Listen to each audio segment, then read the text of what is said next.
तो बात करेंगे सिंह लगन वालों के लिए सितंबर का महीना किस प्रकार से बीतेगा। सिंह लगन की जो अभी ये कुंडली आप देख पा रहे हैं, ये कुंडली सितंबर के गोचर के हिसाब से बनाई हुई है। फिर भी हो सकता है ग्रहों के गोचरीय व्यवस्था बदलने के कारण कुछ ग्रहों की ग्रह जो व्यवस्था है, गोचरीय जो व्यवस्था है, उसमें परिवर्तन हो सकते हैं। तो सबसे पहले हम आगे बढ़ेंगे और गोचर को देखेंगे। उसके बाद कुंडली की जो ये प्लेसमेंट आप लोगों को दिख रही है, उसके हिसाब से रिजल्ट की बात करेंगे।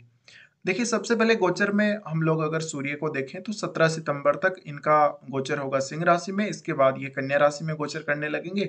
बुध सिंह राशि में वक्री चल रहे हैं, शुक्र कर्क में वक्री चल रहे हैं, मंगल कन्या राशि में गोचर करेंगे इस मंथ में, और गुरु इस मंथ में वक्री हो जाएंगे 4 सितंबर से। जहां वो ऑलरेडी मेष राशि में गोचर कर रहे थे, अब गुरु वक्री हो जाएंगे, तो 4 सितंबर से ये हमें वक्री देखने को मिलेंगे मेष राशि में ही। शनि ऑलरेडी कुंभ में वक्री होकर गोचर कर रहे हैं। चंद्रमा 1 सितंबर को मीन राशि में रहने वाले हैं। राहु मेष में गोचर कर रहे हैं और केतु तुला में गोचर कर रहे हैं। तो ये गोचरीय स्थितियां हैं। अब देखिए, यहाँ पे अगर हम रिजल्ट्स की बात करें तो सबसे पहले हम शुरू करेंगे लग्नेश से। लग्नेश आपके सूर्य ही हैं और लग्नेश का गोचर लगन में ही है, तो 17 सितंबर तक की जो स्थितियां हैं उनमें बहुत ही बेटर रिजल्ट आने वाले आप लोगों को। तो देखिए, ये मुख्य रूप से जो 17 तारीख तक का समय है उसमें करियर पर्पज के लिए जो समय है काफी बेहतर रहेगा। पॉलिटिक्स हो या कोई भी अन्य प्रकार का आपका करियर हो, साथ ही आपका कोई अगर बिजनेस भी हो, या फिर आप गवर्नमेंट से डायरेक्टली किसी भी काम के द्वारा जुड़े हुए हैं, तो आपको ज्यादा से ज्यादा फायदा होगा। सूर्य लगन में होने से कुछ हद तक जीवन साथी के साथ मतभेद होने के चांसेस हैं, तो अपना ईगो कंट्रोल में रखें। साथ ही साथ ज्यादा आप अगर बोलेंगे, क्योंकि अब देखिए मंगल भी सेकंड हाउस में गोचर कर रहे हैं, इस वजह से वाणी का भी थोड़ा सा आप लोगों को इश्यू रहेगा। तो सिंह लगन वाले सूर्य का जो एनर्जी है उसको बेहतर तरीके से इस्तेमाल करें तो बहुत अच्छा रहेगा। अब देखिए, सूर्य का असर आपकी पर्सनैलिटी पर पड़ेगा, तो आपको सूर्य यहाँ पर ज्यादा से ज्यादा लीडरशिप का क्षमता देगा, लीड करने की क्षमता देगा। तो आपका मान सम्मान भी बढ़ेगा। लोगों की नज़र में आप काफ़ी ज़्यादा सम्मानित समझे जाएँगे। लोग आपको काफ़ी ज़्यादा फ़ॉलो करेंगे, आपकी बातों को मानेंगे, आपकी बातों को सुनेंगे। तो यहाँ पे जो सूर्य है, सूर्य कहीं न कहीं आपका आत्मविश्वास बढ़ाएगा, आपको आगे बढ़ने के लिए प्रेरित करेगा। पॉज़िटिविटी के साथ सूर्य यहाँ पे है। अब देखिए, यहाँ पे जो सूर्य है ये कुल मिला के 17 तारीख तक ही है। उसके बाद ये जा रहे हैं सेकंड हाउस में, जहां ऑलरेडी मंगल गोचर कर रहे हैं। मंगल के साथ जब यहाँ सूर्य स्थित हो जाएंगे तो ये थोड़ा सा प्रॉब्लमेटिक कंडीशन हो जाएगी। ये आपकी फैमिली को आप बहुत ही गलत तरीके से कंट्रोल करने की कोशिश करेंगे यहाँ पे। साथ ही साथ वाणी को लेके भी कुछ इश्यूज आ सकते हैं सामने, जैसे कि आप किसी को कुछ भी बोल देंगे, या किसी को अपनी वाणी के द्वारा इतना ज्यादा आप डरा देंगे या धमका देंगे कि सामने वाला आपका कोई भी बात मानने के लिए बाध्य हो जाएगा। तो सूर्य इस स्थिति में आपको थोड़ा-सा आचरण खराब कर सकते हैं, लेकिन सूर्य और मंगल दोनों के दोनों यहाँ से देखेंगे आपके अष्टम भाव को। अष्टम भाव को देखने की वजह से यहाँ अगर आपका पैतृक संपत्ति से रिलेटेड कोई काम है, या जीवन साथी की जो फैमिली है उनसे कोई भी काम है, वहाँ पे आपको कुछ फ़ायदे मिल सकते हैं। साथ ही साथ देखिए, अगर आप ड्राइविंग करते हैं तो इस मंथ में सिंह लगन वाले विशेष सावधानी बरतें, विशेषकर 17 तारीख के बाद, क्योंकि दोनों की ही जो दृष्टि आ रही है वो आपके अष्टम भाव पे आ रही है। और क्योंकि चंद्रमा तो 1 तारीख या 2 तारीख के बाद यहाँ से निकल जाएँगे, तो आपको कुछ खतरा हो सकता है। इस मंथ में आपको विशेष रूप से कोई चोट लगना, या आपके साथ कुछ इस प्रकार की घटना हो सकती है, जिससे आपको काफ़ी शारीरिक रूप से कष्ट हो सकता है। सूर्य और मंगल का यहाँ पे सेकंड हाउस में गोचर होना, ये कुछ हद तक वाणी पर आपको कंट्रोल नहीं करने देगा। वाद विवाद की स्थिति बनेगी, अक्सर आप किसी को कुछ भी बोलने के लिए बाध्य हो जाएंगे ऐसी कंडीशन में। तो ज्यादा से ज्यादा आप कोशिश यही करें कि कम से कम बोलें। अब उसके बाद हम आगे बढ़ते हैं, बात करते हैं बुध की। बुध जो कि दूसरे भाव और आपकी कुंडली में 11वें भाव, यानी दोनों जो धन वाले स्थान है उनके स्वामी, और ये वक्री होकर गोचर कर रहे हैं आपके लगन में ही। तो देखिए, कहीं न कहीं फ़ायदा आपको ज़रूर होगा, लेकिन पहले के जो कुछ प्रोजेक्ट्स जो रह गए, जहाँ पे आपको लग रहा है कि कुछ बाधा आ गई थी, उन प्रोजेक्ट्स को फिर से शुरू कीजिएगा, उन पे फ़ोकस कीजिएगा। आप अगर कोई बिज़नेस कर रहे थे या जॉब कर रहे थे, तो थोड़ा-सा बैक जाके, पीछे जाके थोड़ी-सी प्लानिंग ठीक से कीजिएगा, आपको काफ़ी लाभ मिलेगा। इसके अलावा बुध में वक्री काल का ये जो बुध है, इसमें कहीं न कहीं आपका पैसा कुछ समय के लिए रुक सकता है। जैसे आपने कहीं पे इन्वेस्ट कर दिया हो तो वहाँ से आपको रिटर्न ना मिले, या किसी को आपने दे दिया हो तो वहाँ से पैसा आपका वापस नहीं आएगा। तो कुछ टाइम के लिए ये आपको इस प्रकार की कंडीशंस झेलनी पड़ सकती हैं। साथ ही अगर कहीं भी इंटरव्यू वगैरह देने जा रहे हो, या बहुत बड़े पब्लिक को आप फेस करने जा रहे हो तो सावधानी बरतें। आपकी ज़ुबान फिसल सकती है, आपके बोलने में काफ़ी ज़्यादा कन्फ्यूज़न रह सकता है, क्योंकि कभी-कभी आप लोगों को ऐसा फ़ील होगा जैसे आप बोलना कुछ चाह रहे हैं लेकिन निकल कुछ और रहा है। और बहुत बार आपके सामने बहुत सारे मल्टीपल ऑप्शंस अवेलेबल होंगे किसी भी काम को करने के लिए। अब उनमें से कौन-सा ऑप्शन आप सही प्रकार से चुनेंगे, कौन से ऑप्शन पे आप ध्यान देंगे, ये बहुत ज़रूरी है। तो अपनी मेंटालिटी पॉजिटिव रखिएगा बुध के इस गोचर में, साथ ही साथ आप पॉजिटिव तरीके से, काफ़ी तेज़ तरीके से आगे बढ़िएगा, आपको बहुत फ़ायदा होगा। अब बुध क्योंकि यहाँ पे एक तरीके से जो आपका व्यक्तित्व है, उसका भी बहुत स्ट्रॉन्गली प्रभाव बढ़ा रहे हैं और थोड़ा-सा आपको मनी माइंडेड बना देंगे। तो आप अपना जहाँ भी आपको लग रहा होगा, जहाँ से पैसा ज़्यादा आ रहा है, जहाँ पर आपको प्रॉफ़िट ज़्यादा हो रहा है, वहाँ पे आप ट्राई करेंगे काम करने का। साथ ही साथ इस महीने में आप ज़्यादा से ज़्यादा लोगों को खुद से कनेक्ट कर पाएँगे।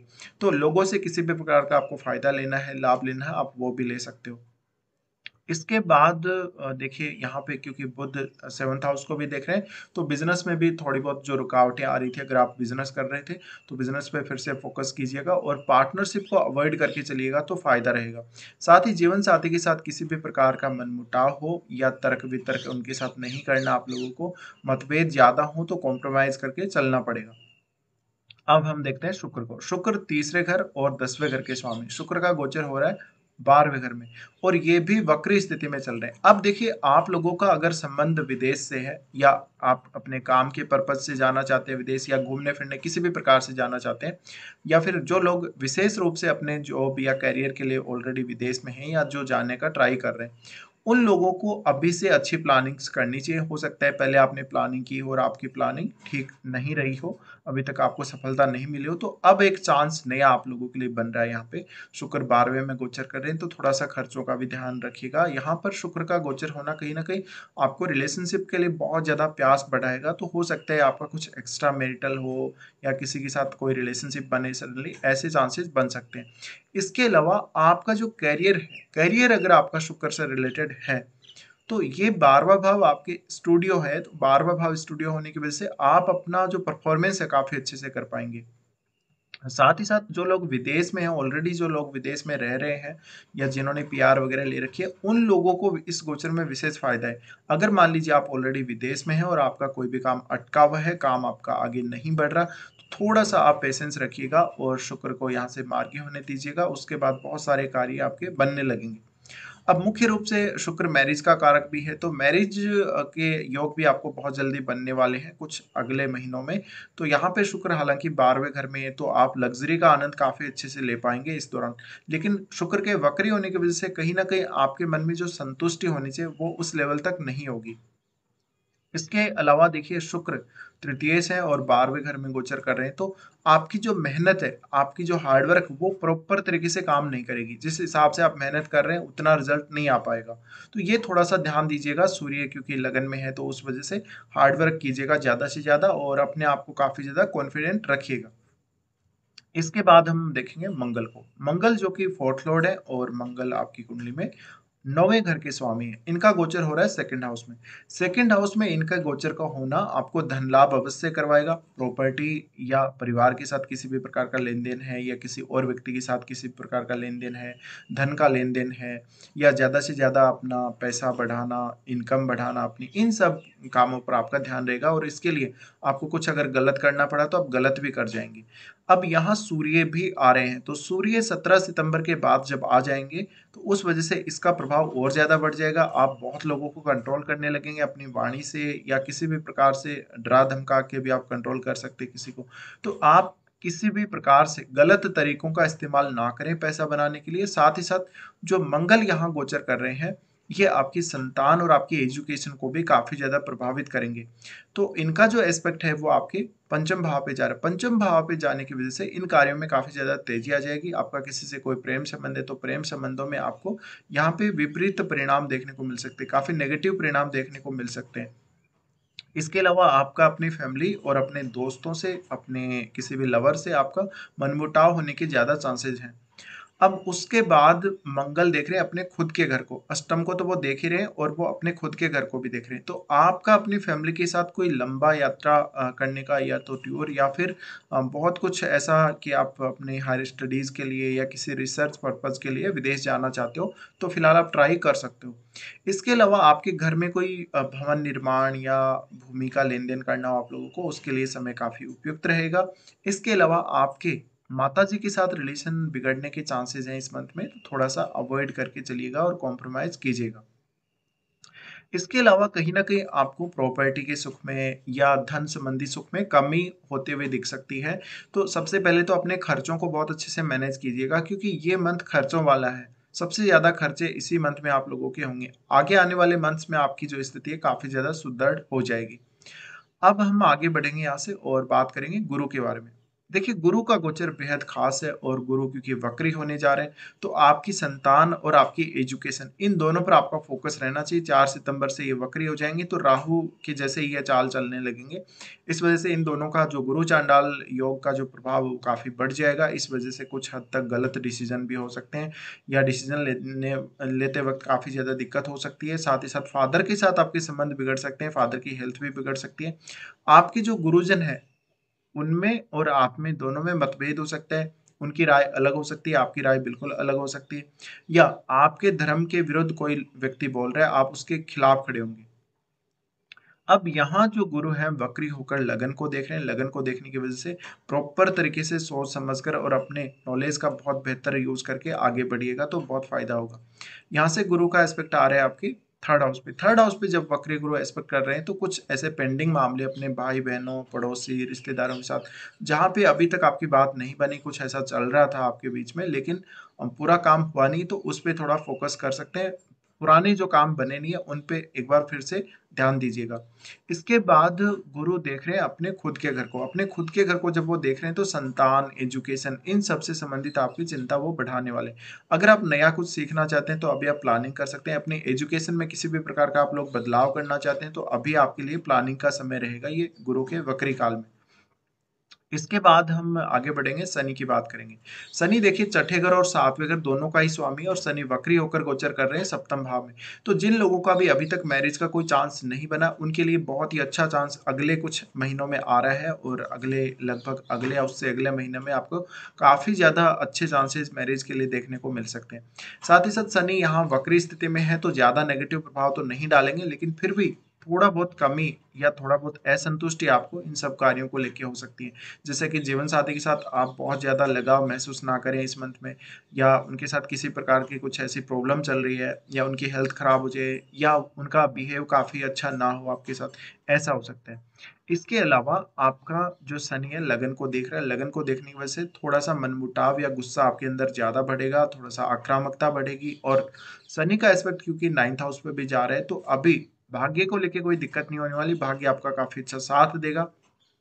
लेकिन शनि के यहाँ एस्पेक्ट होने की वजह से कुछ हद तक आपके अपने फादर के साथ मतभेद अभी भी रह सकते हैं।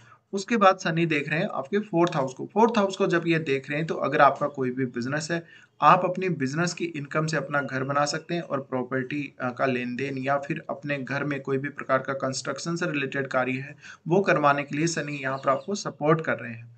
तो कुल मिलाकर अब तक हमने यहाँ पे बात की है। अब बात करेंगे हम चंद्रमा के बारे में। देखिए, चंद्रमा चंद्रमा का गोचर इस मंथ के स्टार्टिंग में मीन राशि में होगा, और ये शुरू में 1-2 दिन के लिए आपके लिए कुछ डिप्रेशन का कारण यहाँ बन सकते हैं चंद्रमा। तो थोड़ा ध्यान दीजिएगा। साथ ही साथ यहाँ पे चंद्रमा उसके बाद जल्द ही निकल जाएंगे और नवम भाव में चले जाएंगे।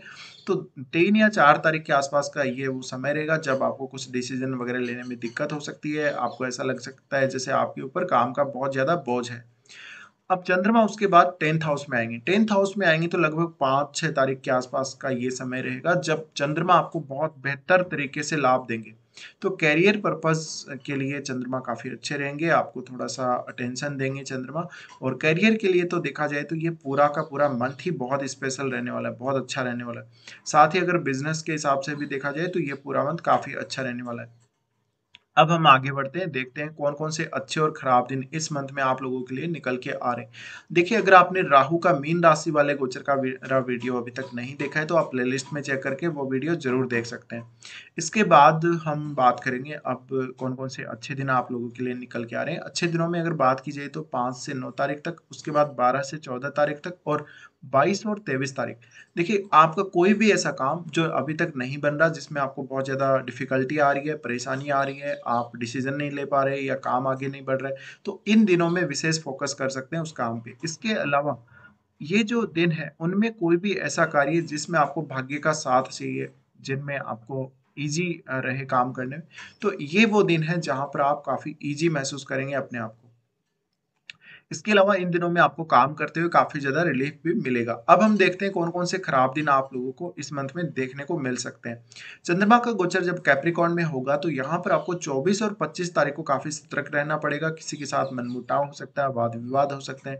साथ ही 24 और 25 को किसी को दिया हुआ पैसा आपका वापस नहीं लौट के आएगा। इसके अलावा देखा जाए तो ये 2 दिनों में काम को लेके बहुत ज़्यादा आपके ऊपर प्रेशर रहने वाला है। चंद्रमा का गोचर जब मीन राशि में होगा, तो 1, 2 और 28 और 29 तारीख को ये स्थिति बनेगी।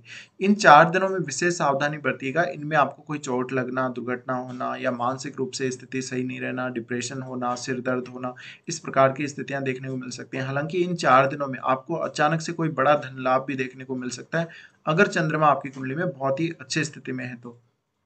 इसके बाद चंद्रमा जब अपनी ही राशि में गोचर करेंगे 10 और 11 को, तो ये 2 दिन स्वास्थ्य के लिए अच्छे नहीं है और कोई भी बड़ा डिसीजन अगर आप लोग लेना चाहते हैं फ्यूचर के लिए, तो इन 2 दिनों को विशेष रूप से अवॉइड कीजिएगा, 10 और 11 तारीख को। तो फिलहाल हम अपना डिस्कशन पूरा कर चुके हैं। फिलहाल ये वीडियो देखने के लिए आप लोगों को धन्यवाद।